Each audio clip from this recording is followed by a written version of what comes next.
The air recycler hummed a low, broken note in the corner of the bunker. The pitch shifted every few seconds like a dying insect, and Tavin Vorr had stopped noticing it 10 minutes ago. He noticed everything else. The cold seeping through the soles of his boots, the metallic tang of dried blood on the folding table, a rusty smear from the last briefing when they'd brought in what was left of the courier. The single lamp threw long shadows across the faces around the table. Jessa Marlowe stood at the head, her cropped silver hair catching the harsh light. The scar across her left cheek was a deep trench of healed tissue. She tapped a datapad and the screen flickered to life. "Mirathi Logistics Net," she said. "One of our people inside the supply depot pulled it before they executed him." Tavin did not ask how they knew it was an execution. He knew the patterns. They all did. The screen showed a schematic of the orbital platform hanging above their world. A cylinder the size of a skyscraper rotated slowly in the display, and at its core sat a new component, a gravity cannon. Tavin had seen what those could do. A single shot could turn a city block into a crater 100 meters deep.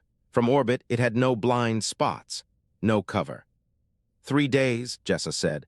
They're moving the cannon up in 3 days. Once it goes online, every settlement in the northern hemisphere becomes a firing range. Tavin leaned forward, his hands rested flat on the cold table. The intel solid. Jessa did not blink. Our source was a depot clerk named Mallory. She transmitted the movement schedule and the guard rotation. Then she cut the primary power to the sensor array to give us a window. The Mirathi found her in the maintenance crawl space an hour later. No one spoke. The air recycler shifted its pitch again. Sira broke the silence. She was young, maybe 22, with knuckles scarred from shoving charges into armored doors. "We hit the cannon before it launches. Direct strike on the depot. We have enough shaped charges to crack the hangar bay." Corvin shook his head before she finished. He was older, gray at the temples, and he moved like a man who had learned that every mistake cost blood. "We lost 16 people on the last direct action. The depot has 3 platoons of Mirathi security and automated turrets on every approach. We do not have the manpower for a frontal assault." "Then what do you have?" Sira's voice climbed. "A prayer." Bartram cleared his throat. The taciturn engineer had not spoken in the last 2 briefings. He slid a datapad across the table, and Tavin caught a glimpse of a schematic he recognized. The fold space anchor. A cylinder covered in heat dissipation fins, the size of a human torso. "Depot has a freight elevator shaft," Bartram said. "Runs from the surface loading bay down to the underground storage levels. The shaft is unarmored past the first 10 meters. It is a straight vertical drop." He traced a line on the screen. "We placed the secondary anchor unit at the bottom of the shaft. 30-second burn window to stabilize the fold space tether. During that window, someone runs the primary anchor on the surface, 5 meters from the shaft opening. The shaped charge goes through the tether, appears at the bottom, and detonates. The collapse takes out the entire lower depot." Tavin stared at the schematic. The geometry was clean, elegant. He had seen Bartram's work before, and it was always clean, it was always simple. He looked up. The anchor operator stays within 5 meters of the secondary unit during the 30-second burn. No cover, no retreat. The window is the window. Bartram nodded once. The tether collapses if the operator moves outside the radius. The charge is lost. The shaft seal remains intact, and the cannon launches on schedule. Silence settled over the table. The air recycler hummed. The shadows stretched. Jessa met Tavin's eyes. She said nothing. Her face was stone, but her hands were flat on the table, and he saw the faint tremor in her fingers. They had known each other for 2 years. She had buried 3 cell leaders before this one. She knew what she was asking. The silence was an answer. Tavin heard himself speak before he decided to. "I'll run the anchor." The words came out flat, steady. He did not know where they came from. Sira looked away. Her jaw tightened. Corvin stared at the table like it held the pattern of his own death. Bartram quietly pulled the datapad back and began adjusting numbers. Jessa gave him a single nod. That was all. No speech. No gratitude. Just the nod of a commander who had just marked another name on a list she would carry for the rest of her life. Tavin sat back. The cold from the floor climbed through his boots, up his spine, settling in his chest. He had no family left. The Mirathi had taken his settlement, his wife, his daughter, and the plot of land his grandfather had cleared with his own hands. He had nothing to go back to, no future worth plotting. But when he spoke, his voice had been steady. He realized it then, with a clarity that felt like ice water poured into his skull. He had not volunteered because he was brave. He had volunteered because he had been waiting for a chance to trade his life for something that mattered. He had been waiting since the day the evacuation ships left without him. He had been waiting since he crawled out of the rubble with a shard of glass in his shoulder and nothing in his hands. Now he had found the trade. Jessa tapped her datapad. The screen went dark and the room dropped into deeper shadow. "We move at midnight. Bartram will have the anchor ready in 4 hours. Tavin, you come with me to the armory. The rest of you get what sleep you can." They rose from the table without ceremony. Sira did not look at Tavin. Corvin clasped his shoulder once hard and walked away. Tavin stood alone at the table for a moment. He pressed his palm flat against the cold metal surface. The rusted blood smear was rough under his hand. Outside, the first rumble of Mirathi patrol craft passed overhead. The sound came through 3 meters of concrete and reinforced earth, muffled but unmistakable. The deep, throbbing pulse of a gravity drive pushing through atmosphere. They were already searching the sector. Tavin lifted his hand from the table and followed Jessa into the dark corridor beyond the lamp's reach. The hum of the air recycler followed him. The pitch had not changed. It was still broken, still dying, still running. The thrum of the gravity compensators was a constant pressure against the hull, a low bass vibration that Zilkith had stopped noticing 3 decades ago. She stood at the observation window, the planet below a tapestry of gray cities and dark ash smears where the human settlements had burned. The blue glow of the window cast her shadow long across the command deck. Tavin Vorr hurried through the hatch. His datapad trembled in his grip, and the nervous tremor in his left hand was more pronounced than usual. He stopped 3 paces behind her. "Commander, a disruption at the main supply depot. The freight elevator shaft collapsed." Zilkith did not turn. She watched a weather system crawl across the ocean below. The gravity cannon assembly, how long? Tavin consulted his datapad. At least 5 days, possibly 7. The structural damage is extensive. They will need to bore a new shaft through the support rock. She turned then. Her 4 long fingers came up and tapped her temple twice. The gesture was older than her species. It meant deep calculation, and it meant the calculation was not returning favorable numbers, casualties. Tavin swallowed, 12 dead, 40 wounded. And the humans? No bodies recovered. The blast pattern suggests they withdrew through the lower levels before the collapse. Zilkith held very still, 12 of her people, 40 wounded. She assumed the human team had been 3 or 4 operators. The math was simple, and it was absurd. They had traded nearly 1 for 1. Her people were worth centuries of experience, of accumulated knowledge, of future contributions to the assembly. The humans were worth perhaps 50 more years at best. They did not care. A bridge officer spoke from her console. "Commander, I am reading a gravity anomaly near the outer asteroid belt. It is inconsistent with known debris orbits, possibly a mass signature under active masking." Zilkith crossed the deck in 5 long strides. She stood behind the officer and studied the tactical display. A faint distortion shimmered in the sensor readout, barely above the noise floor. A warship in stealth. It was not the first time she had seen a ghost in the dark. The humans had no history of deploying capital ships in this sector. Their fleet was competent, but stretched thin across a dozen contested borders. One supercarrier could destabilize an entire theater, but the humans would not gamble something so valuable on a single colony. She had been wrong about them before. "Dispatch a survey probe. Full passive scanning. No active emissions. I want to know what that is before it knows we are looking." The officer acknowledged and began the sequence.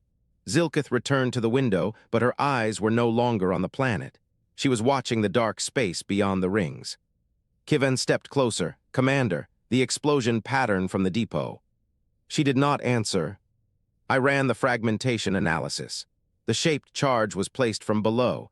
It originated from a point approximately 12 meters beneath the main floor. That is not accessible through any known maintenance tunnel. She turned her head slightly. "Are you telling me the humans found a way through solid rock?" "No, the shockwave signature matches a fold space insertion. They had a secondary anchor in the lower service level. They reached that point through folded space, placed the charge, and withdrew through the same tether before the elevator shaft collapsed."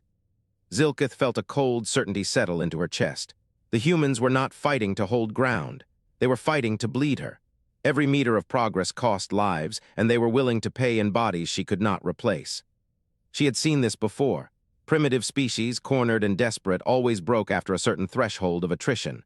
Their morale fractured, their survivors fled or surrendered, but these humans kept raising the threshold. They did not break, they burned. Their short lifespans, they did not treat each battle as a skirmish in a long war. They treated it as if it was the only battle that mattered, as if they would not be alive to fight the next one. That changed the equation. A soldier who does not expect to survive next season does not calculate retreat. They calculate maximum cost. She looked at Kivan.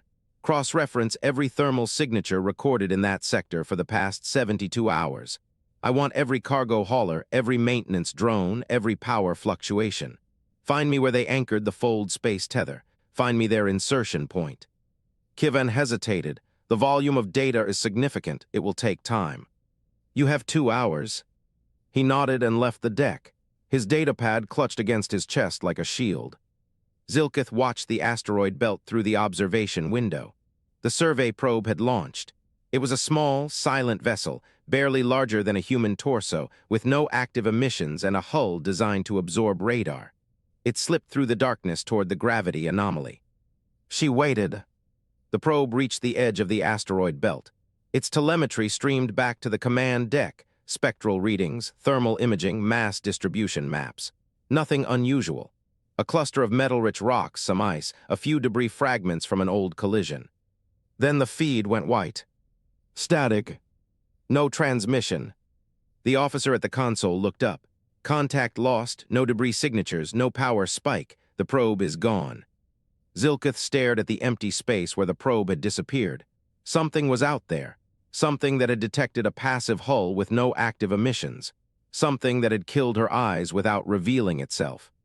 She tapped her temple with 2 fingers. The gesture was slow this time. The humans had a ship, and it had just announced its presence in the only language that mattered. The anchor unit hummed against Tavin's chest, a steady vibration that felt like a second heartbeat. Cold water seeped through the mud beneath him and wicketed up his jacket sleeve. He'd been lying in this drainage culvert for 3 hours and 42 minutes. His legs had stopped cramping and moved past that to a numb, distant ache he could almost ignore. Bartram, he whispered into the headset. Status. Nothing, just static. The extraction should have happened at the 2-hour mark. The team that planted the charge in the freight elevator was supposed to scatter north through the industrial sector. Corvin had the secondary anchor's matching unit. He was the only one who could sync to the collapse signal. Tavin pressed the transmit button again. Bartram, anyone, come back. A drip of water hit rusted rebar 6 inches from his face. He watched it bead, fall, vanish into the mud. Tavin, Jessa's voice came through low and flat. They lifted a patrol from the depot, 3 dropships. They're sweeping the industrial sector. His stomach went cold, so they're pinned. Or worse, we don't know. The anchor hummed. He could feel the folded space tether stretching from the cylinder against his ribs all the way to wherever Corvin was hiding. 40 meters of dimensional physics holding a thread of connection between 2 points. Bartram had explained it once. He'd stopped listening after the word probability. Should I collapse it and run? He asked. A pause, then Jessa's voice again. Hold position, the team could still make it. He closed his eyes. The air cycler in the bunker had smelled like recycled sweat and old wiring. Here the smell was wet concrete and iron and something organic rotting in the standing water. This was what dying smelled like. He was sure of it. A low thrumming sound built overhead, growing, deepening. Tavin pressed himself flatter against the mud. The anchor dug into his ribs. The thrumming became a roar as a dropship passed directly above the overpass. He saw its shadow slide across the rainwater pooling at the culvert's entrance. Pale blue light flickered through the gaps in the concrete. The Mirathi painted their hulls with a luminescent polymer, made them visible at night, made them beautiful. He tried not to breathe. The roar faded. The dropship moved east toward the industrial sector. He heard its engines shift pitch as it descended. The comms crackled. Tavin, Corvin's voice was ragged, breathing hard. We're flanked. 2 squads boxed us in at the old fabrication plant. Can't make the culvert. You need to pull the anchor. A burst of static, the flat crack of a Mirathi kinetic weapon. Then nothing. Tavin stared at the rusted rebar, counted heartbeats. 1, 2, 3. He gave Corvin 11 seconds to come back. 12, 13. Corvin did not come back. He reached for the anchor's disengaged switch. His fingers found it by touch, a small lever recessed into the cylinder's housing. He had never pulled it before. Bartram said the tether collapse would sound like a soft whine. He said the dimensional energy would scatter harmlessly within a 3-meter radius. He said a lot of things. "Don't," Jess's voice cut through the static, sharp, commanding. His hand stopped on the switch. "They died to get that charge in place," she said. "Don't make it wasted." He thought about Corvin. He had known Corvin for 6 weeks. Corvin was 22 years old and had a laugh like a rusty hinge, and he could strip and reassemble a fold space anchor in under 4 minutes. He had shown Tavin how to do it once, standing in the bunker with a data pad and too much coffee. "You hold this part steady," Corvin had said, "and you don't think about what happens if you drop it." Tavin pulled the switch. The anchor gave a soft whine. The hum stopped. The folded space tether collapsed, and he felt it go a pressure release behind his ribs, a sudden absence where the vibration had been. The tether was gone. Corvin was gone. He lay in the mud and breathed. His hand was still on the switch. The anchor was dead weight against his chest now, just a cylinder of metal and dead circuitry. No connection, no mission. "Tavin," Jess's voice was different, not commanding, flat. "You are to return to the bunker immediately for debriefing. Acknowledge." He did not acknowledge. He lay there and listened to the water drip. 3 hours and 52 minutes in a drainage culvert under a collapsed highway overpass. 46 minutes since the extraction was supposed to happen. 11 seconds of silence after Corvin's transmission cut out. He had disobeyed a direct order for the first time in his life. He told himself it was survival. He told himself the mission was already failed. Corvin was dead. The team was dead. Staying in the culvert would have meant dying in the same drainage pipe, for nothing, with mud in his mouth and no one to remember his name. That was true enough. But the deeper truth was worse. He could not stand the idea of dying for no outcome. Not here. Not like this. He had signed up for a war he believed in, but he had stopped believing that any of it mattered, and somewhere between the freight elevator explosion and this drainage pipe, he had started to value his own survival more than the mission. That terrified him more than any Mirathi weapons platform. Because if he was not willing to die for this, then what had his wife and daughter died for? What had the settlement burned for? What was any of it for if he was just a man who wanted to live long enough to see the next sunrise, even if that sunrise fell on an occupied world? He put his hand on the anchor and closed his eyes. A sound above him. Not a dropship, lighter footsteps, walking slowly on the concrete slab above the culvert. He stopped breathing. The footsteps paused. He heard the faint scrape of a boot, not a human boot. The Mirathi used a segmented sole, hard on the heel, softer on the ball. It made a distinctive sound. He had learned to recognize it. The footsteps stopped directly overhead. Water dripped from the rebar. His heart beat against his ribs. The anchor was dead in his hands. He had no weapon except a utility knife and the weight of his own body. He held his breath and waited. The footsteps did not move. The rain was a solid thing now, a curtain of water hammering the culvert's concrete walls. Tavin pressed his spine into the curve of the pipe, the pistol slick in his grip. Mud covered him from chest to boots, cold and gritty against his skin. The drone's hum changed pitch, closer. He looked up through the grate. The machine hovered 20 meters above the culvert opening, its sensor array rotating slowly. A single beam of harsh white light cut through the rain, sweeping the drainage ditch. Tavin held his breath. The light passed over him and then stopped. It came back. He felt the beam on his face like a weight. The drone had him. It was not a search pattern now. It was a lock. 400 kilometers above, Zilkith leaned toward the display. The thermal image was degraded by rain and mud and concrete, but it was unmistakable. A human shape. Male. The heat bloom from his lungs told her he had just stopped breathing. She could end this with a word. One command to the drone's weapons package, and the culvert would become a trench filled with steam and shattered bone. Clean. Efficient. Standard protocol for a combatant found outside designated settlement zones.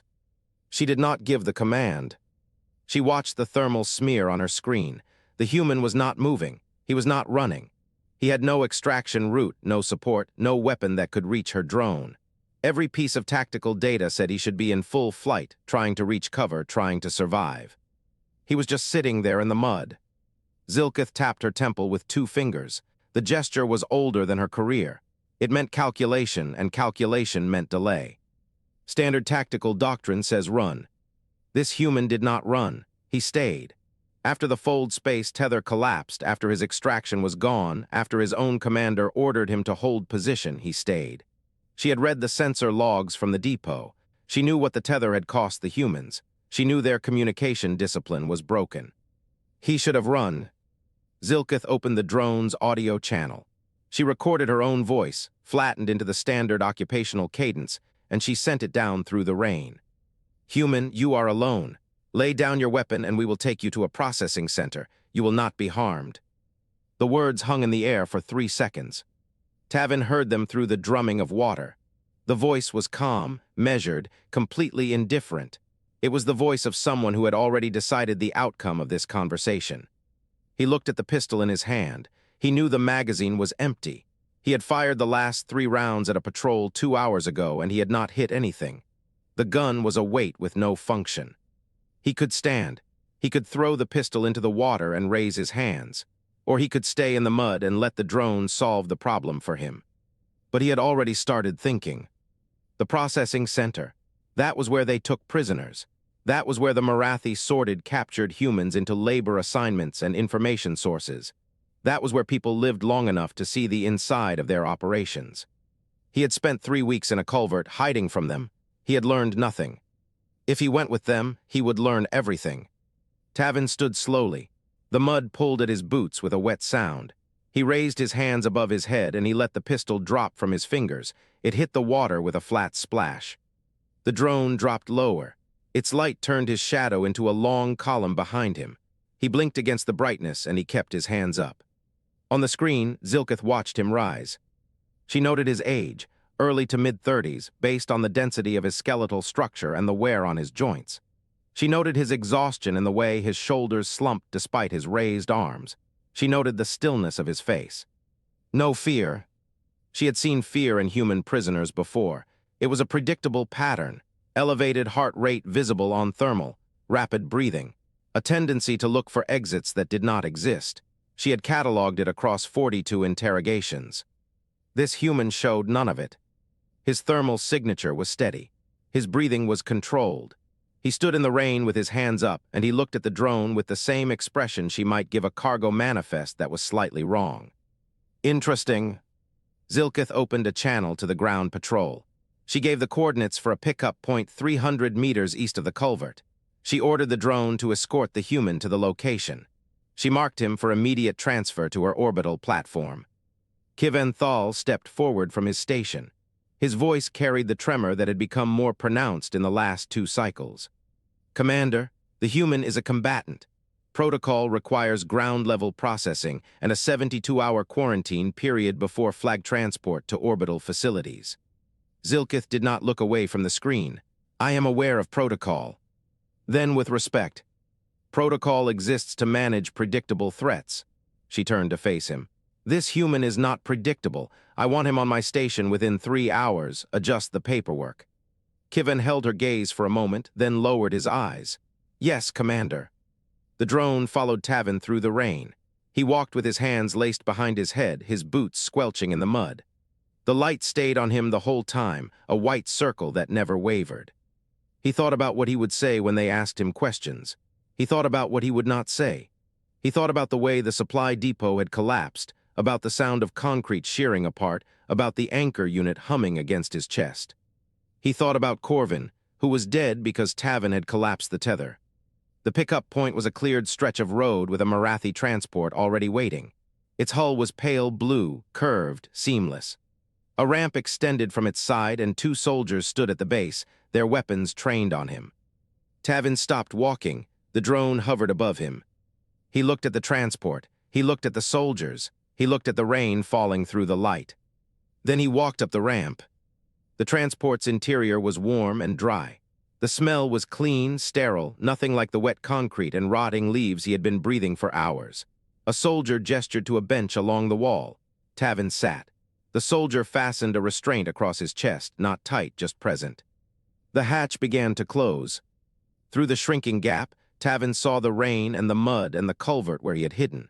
He saw the world he had been fighting for, shrinking to a narrow slice of gray sky. The hatch sealed with a soft hiss. The pilot's voice came over the internal speaker. Clear, professional. Destination confirmed, orbital platform Gamma 7, departure in 90 seconds. Tavin closed his eyes. He was going straight to their commander, and he had nothing left to lose. The interrogation chamber smelled of antiseptic and recycled air. A faint chemical residue clung to every surface, the standard Mirathi decontamination compound that humans always described as bitter. Zilkith noted the goosebumps rising on the prisoner's forearms. The cold did not bother her. 3 centuries of shipboard life had adjusted her thermal regulation. She did not sit. She did not introduce herself. "Why did you stay in the culvert after the anchor collapsed?" The human looked up. His eyes were hollow but alert. He had not slept in at least 30 hours. His body chemistry showed elevated cortisol, depleted adrenaline. Exhaustion held him upright by will alone. "Because I didn't want to die in a pipe." The answer came flat. No tremor, no defiance in the tone itself, just the words. Zilkith tapped her temple with 2 fingers. "You volunteered for the anchor mission, a suicide insertion with a 30-second exposure window. No cover, no extraction plan, you knew the probability." "I knew it." "Then why did you volunteer?" The human's gaze drifted to the wall. For a moment she thought he would not answer. Then he spoke. "Because I wanted to die for something." She had heard similar sentiments from other species. Religious martyrs, honor-bound warriors, political idealists. But those individuals always spoke with fervor, with conviction. This man said it the way a farmer reports the weather. "What changed?" A longer pause this time. The hum of the lights filled the space between them. The human's throat moved as he swallowed. "I don't know, maybe I'm not done yet." Zilkith filed the phrase. She shifted her weight. "You have a ship, a supercarrier. The probe I sent toward the gravity anomaly was destroyed by something with a mass signature inconsistent with any known human vessel. You have not used it. Why?" Silence. The prisoner's face went still. Not defiant, not calculating, still. She leaned closer. The chair's restraints creaked. "You have a ship that can strike this platform. You have not used it. Why?" The human met her gaze. His eyes were steady, empty but steady. "Because we're not done yet."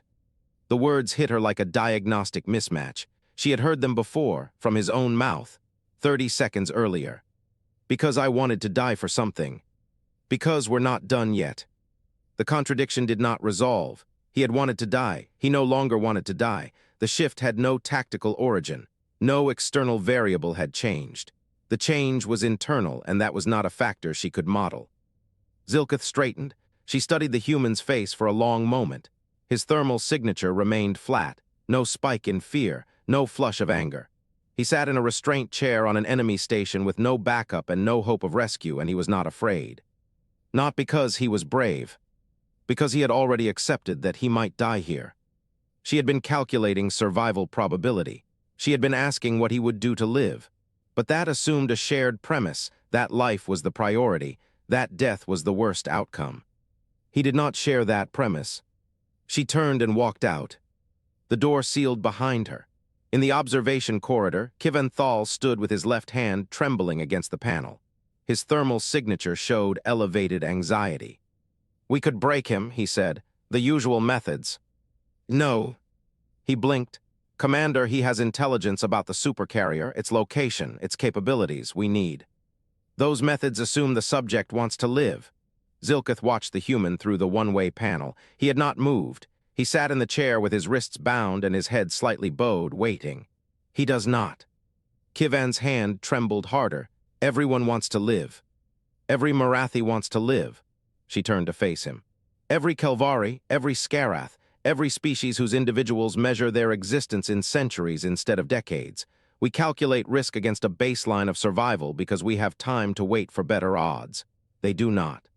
She gestured at the panel.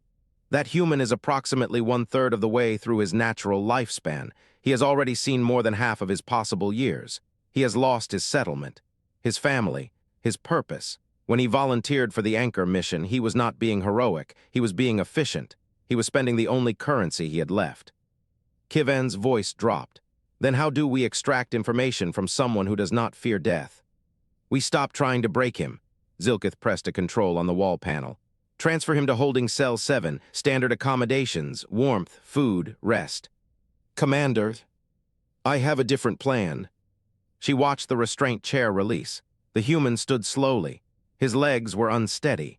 He blinked at the door as it opened, as if expecting an execution squad. None came. A guard appeared and gestured. The human followed. He did not look back. Zilkith remained at the observation window long after he was gone. The interrogation chamber looked empty now, sterile, cold. She had studied human history, 300 years of galactic presence, 200 more before that of recorded civilization. Wars, genocides, reconstructions. They had killed each other in numbers that made Mirathi military history look like a border dispute. And they had survived. Not because they were stronger, not because they were smarter, because they were willing to pay prices that no other species would calculate. She had been fighting a tactical war. They had been fighting a philosophical one.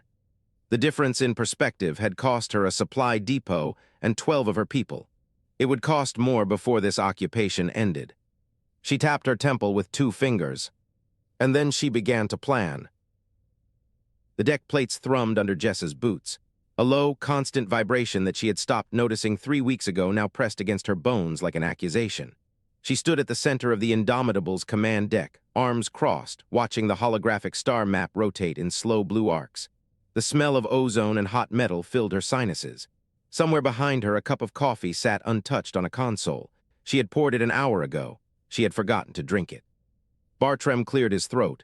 We've lost contact with the extraction team. All 3 channels, Jessa. The anchor collapsed on his end. She already knew. She had watched the signal die on her own display. Tavin Vorr, the man who had volunteered for a suicide mission and then somehow survived it, was gone, either captured or dead. Neither outcome changed the tactical picture. The Mirathi had pushed a ground offensive into the capital overnight. Armored columns were rolling through the main districts. Civilians were being pulled from their homes and herded into temporary processing centers. The reports came in every few minutes, each one worse than the last. Bartram, she said, not turning around, give me a status on the evacuation routes. He tapped his datapad. The holographic map zoomed in on the southern continent. 3 blue markers pulsed along a coastal highway. The eastern route is still open. Northern route is compromised. Mirathi patrols cut the road at dawn. The western route, he paused. The western route is holding, but it's slow. We've got 2,000 people moving through the mountain passes. If they push air support in, they'll be bottled up. They'll push air support, Jessa said flatly. They always do. One of the bridge officers turned in her seat. A young woman with a tight braid and hollow eyes. Commander, the orbital platform is 2 hours from completing its gravity cannon calibration. Once that thing comes online, nothing moves on the surface without their permission. Jessa knew the numbers. She had memorized them 12 hours ago. A gravity cannon at full power could collapse a city block into a crater in under 4 seconds. The Mirathi had built it to suppress any organized resistance. By tomorrow morning, the colony would be a collection of holding camps, and the resistance would be reduced to scattered bands in the wilderness, living on stolen rations and dying of infections. She had 2 choices. Retreat to the outer systems, pull every surviving human off the planet, load them onto transport ships, and run. The Indomitable could cover their withdrawal. The supercarrier had the firepower to hold off a Mirathi pursuit fleet for at least a few hours, long enough to escape into fold space, long enough to abandon the colony to its occupiers. Or deploy the Indomitable in a direct orbital strike. Hit the gravity cannon platform before it went active. The element of surprise would give them 1 shot. After that, the Mirathi would know exactly where the supercarrier was hiding. They would call in reinforcements. The Indomitable would be hunted down and destroyed within a week, and the colony would fall anyway, only now it would fall under a wave of reprisals that made the current occupation look merciful. She stared at the blue light of the star map. Her homeworld rotated slowly beneath her feet. A green and white sphere dotted with cities she had helped build. A graveyard for a son she had buried in the hills outside the capital. The only thing she had left was the decision itself. Bartram stepped closer. He was pale, his fingers trembling against the datapad. He looked like a man who had not slept in days, which was true. He looked like a man about to say something he knew she did not want to hear. Jessa, he said quietly, there is another option. She turned to face him. His eyes were fixed on hers, and she saw something in them that she had not expected. Not hope, something colder, resignation. The stellar key, he said. The words landed like a stone in still water. The 2 bridge officers went rigid. Jessa felt the air leave her lungs. They had found the artifact 6 months ago, a cache buried beneath the ruins of an ancient civilization on the planet's northern continent. A sphere of polished obsidian, cool to the touch, with silver constellations etched across its surface. It hummed faintly when held, a vibration like a heartbeat felt through glass. The Resistance scientists had spent weeks studying it. They had determined what it did. They had determined what it cost. "No," Jessa said. Her voice came out flat, hard, a door slamming shut. "Hear me out," Bartram said. "I know what it does," she snapped. "You light that thing and the star starts a transformation process that cannot be stopped. The system burns. The colony burns. Every human on that planet dies, Bartram, including the ones we are trying to save." "The Mirathi are already killing them," he said. His voice was steady, but there was a crack in it, a fracture he was barely holding together. "They are rounding up civilians by the thousands. We have reports from the eastern camps. Executions, deportations, medical experiments. You think the colony survives this occupation? You think there is something left to save?" Jessa's jaw tightened. She looked back at the star map. The blue light painted her face in cold shadows. She could see the capital, still burning from last night's artillery strikes. She could see the processing centers, the holding pens, the lines of human beings waiting to be processed like cargo. "You want me to destroy them," she said. "Preemptively, kill everyone before the Mirathi get the chance." "I want you to make a choice that actually matters," Bartram said. He stepped closer, lowering his voice. "A conventional strike does nothing. We hit the cannon, they rebuild it in a month. We kill 100 of them, they bring 1,000 more. But the key," he paused. "The key is something they cannot counter. The Mirathi do not build weapons that destroy stars. Their entire doctrine avoids mutual annihilation. They calculate risks. They optimize for survival. They will not expect self-destruction because they would never consider it." Jessa stared at him. "You want me to threaten suicide?" "I want you to give them a reason to leave." He held up the datapad. "We activate the key. The signal reaches the target star. The transformation begins. It takes days. The scientists estimated 48 hours before the star becomes unstable. We send a transmission to the Mirathi assembly. We give them an ultimatum. Withdraw all forces from the system or we let the process complete. And if they call our bluff..." "It is not a bluff," Bartram said. "That is the point. They will scan the star. They will see the energy signature. They will know we are telling the truth. Every ship in their fleet will be consumed if they stay. They have 300 years of life expectancy. They will not gamble that on a single colony." Jessa was silent for a long moment. The engines hummed beneath her feet. The star map rotated slowly, casting blue light across the command deck. She could feel the weight of the decision pressing down on her shoulders, a physical pressure that made it hard to breathe. She thought about her son, buried in the hills, a grave she had dug with her own hands while the Mirathi ships burned the sky above her.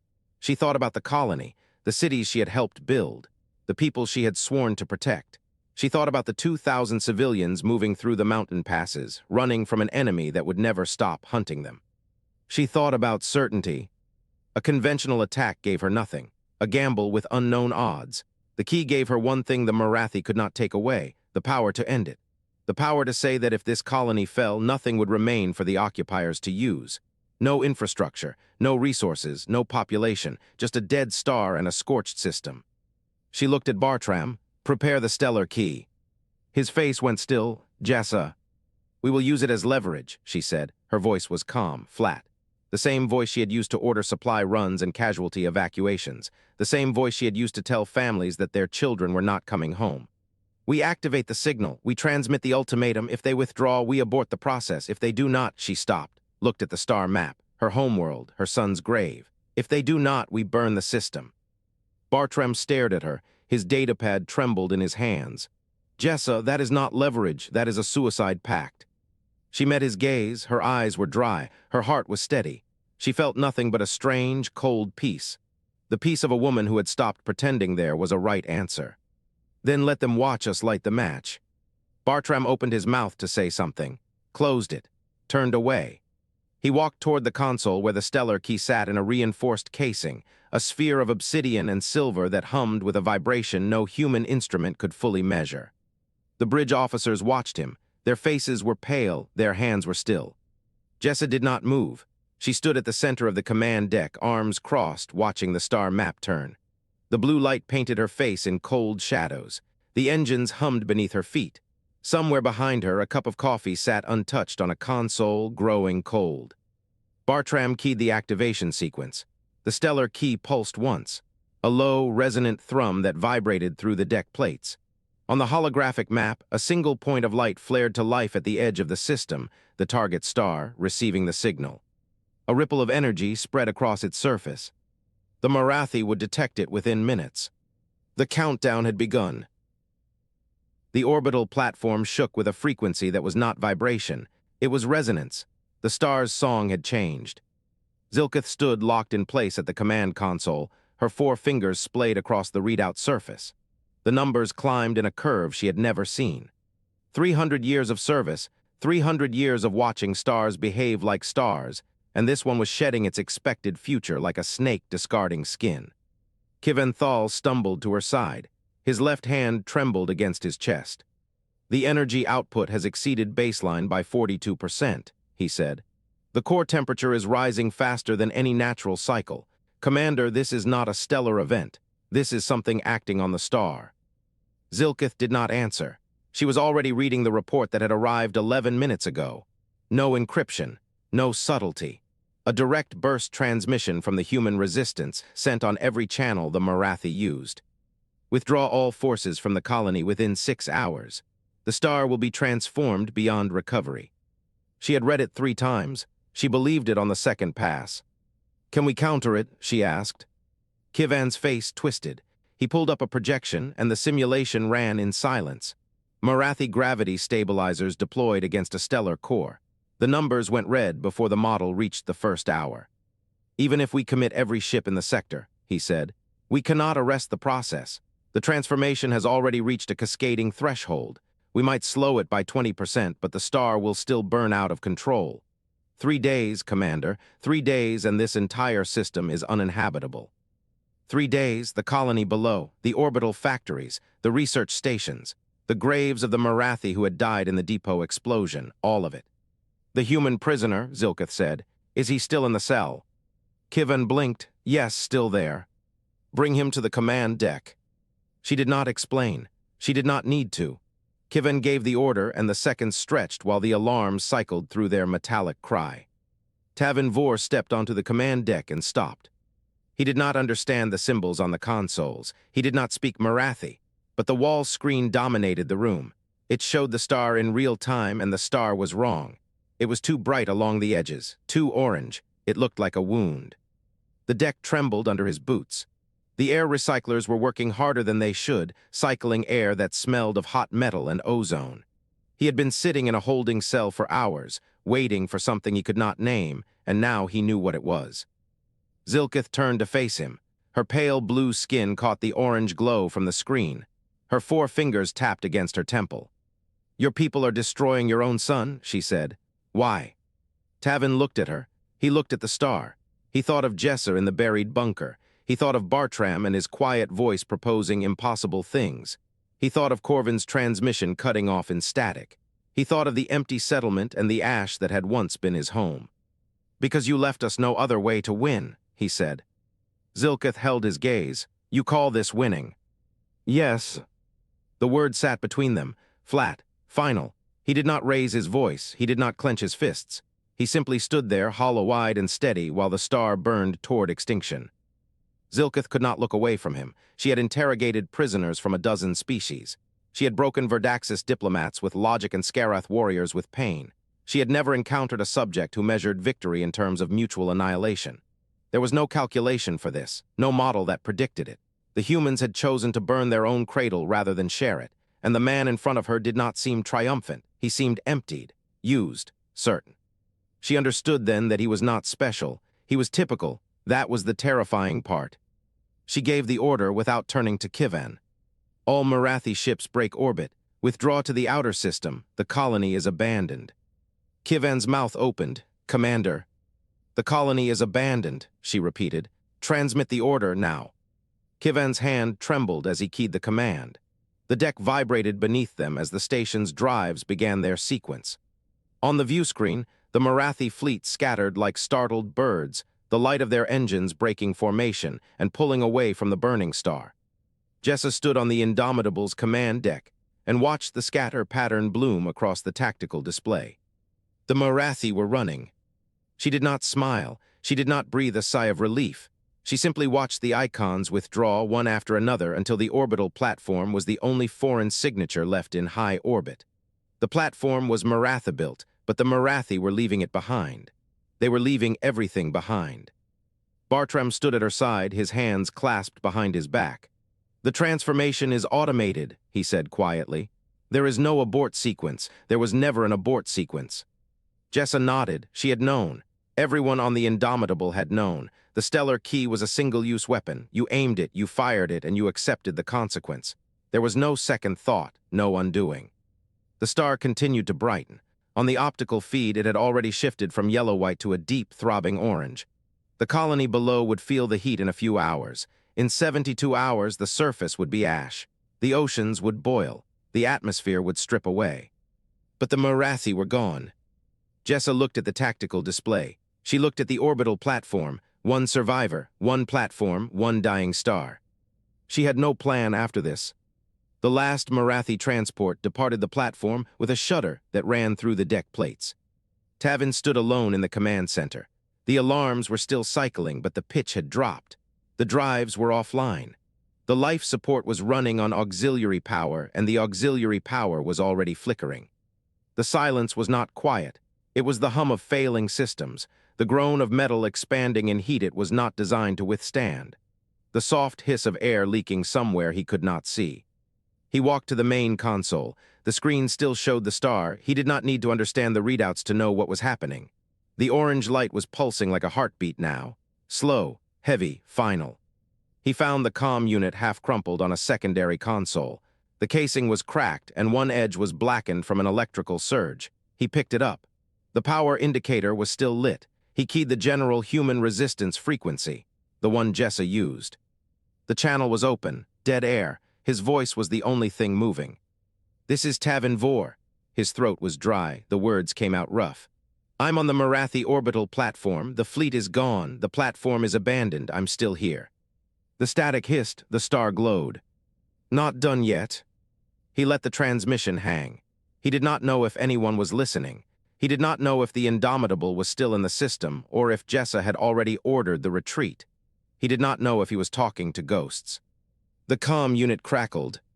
A voice distorted, broken but human. "Tavin, this is Jessa. We hear you." He closed his eyes. The deck trembled. The star burned. "We're coming for you," Jessa said. "Stay alive." The channel went silent. The comm unit hummed in his hand. Through the view screen, the star was bleeding light into the dark, and somewhere in the nebula, a supercarrier was turning toward him. There was no plan after this. But the anchor was still holding.